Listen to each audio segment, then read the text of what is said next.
এবার আসুন সূরা আল-লাইল আয়াত নং 16 সেখানে কি বলেছেন?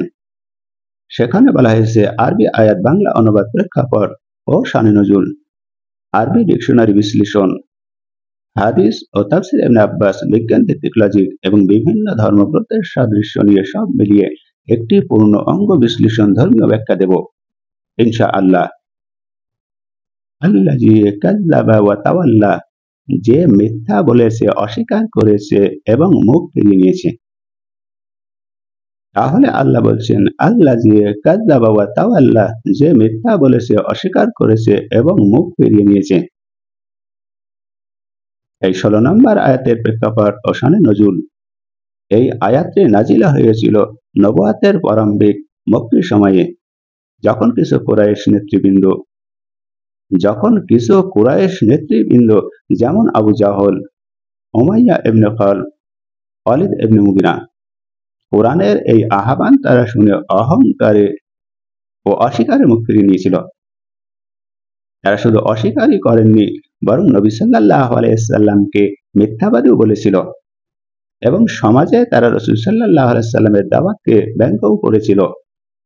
এই আয়াত তাদের সেই অবহেলা ও মানবিক জড়তার প্রতিচ্ছবি। তখন আল্লাহ পাক রব্বুল আলামিন বললেন আল্লাযী কাযযাবা ওয়া তাওয়াল্লা, যে মিথ্যা বলেছে, অস্বীকার করেছে ও মুখ ফিরিয়ে নিয়েছে। কাযযাব শব্দের অর্থ যদি করি, এটা হবে মিথ্যা বলা, অস্বীকার করা, সত্যকে মিথ্যা বলা, অর্থাৎ তাকযীর। এ থেকে যা অর্থ সত্যকে বিরোধিতা করা, জেনে বুঝে। তাওয়াল্লা শব্দের অর্থ মুখ ফেরানো, বিমুখ হওয়া, বিরত থাকা। অর্থাৎ আবিধানিক অর্থ হলো দায়িত্ব থেকে পালিয়ে যাওয়া বা সত্যের আহ্বান থেকে পলায়ন করা, সত্যের আহ্বান থেকে। তাই এই শব্দ একত্রে এটাই বোঝায় যে সত্যকে জেনেও অস্বীকার করেছে এবং দায়িত্ব থেকে মুখ ফিরিয়ে নিয়েছে।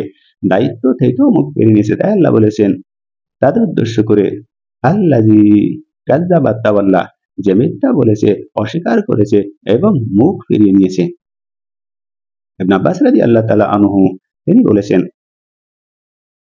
এই আয়াতে সেই ব্যক্তিকে বোঝানো হয়েছে যে আল্লাহ তার রাসূল সাল্লাল্লাহু আলাইহি সাল্লামকে মিথ্যাবাদী বলেছে এবং ঈমানের আহ্বান থেকে মুখ ফিরিয়ে নিয়েছে। সে নিজের হাওয়া ও দুনিয়ার লালসাকে প্রভু বানিয়ে নিয়েছে। এখানে কাযযাব এই শব্দের অর্থ হলো শুধু মৌখিক অস্বীকার দিয়ে সীমাবদ্ধ নয়। কাযযাব বরং অন্তরের গোঁড়ামিকেও বোঝানো হয় ও দম্ভকে, যে সত্যকে দেখে কিন্তু অস্বীকার করে না, মৌখিকভাবে অস্বীকার করে না, কিন্তু হৃদয়ের গোঁড়ামি। শুধু মৌখিক অস্বীকৃতি নয়, এটা হৃদয়ের সাথে গোঁড়ামি করে। বিজ্ঞান ও লজিক দেয় মানব মস্তিষ্কে কগনিটিভ ডিসোনেন্স এই নামক একটি মানসিক প্রতিরোধ প্রক্রিয়া আছে। যখন কেউ জানে কোনো কিছু সত্য, কিন্তু তার অহংকার বা তার স্বার্থ সেই সত্যকে মানতে দেয় না, তখন সেই অস্বীকার করে। এটাই হলো কাযযাবা ওয়া তাওয়াল্লা এর মানসিক রূপ।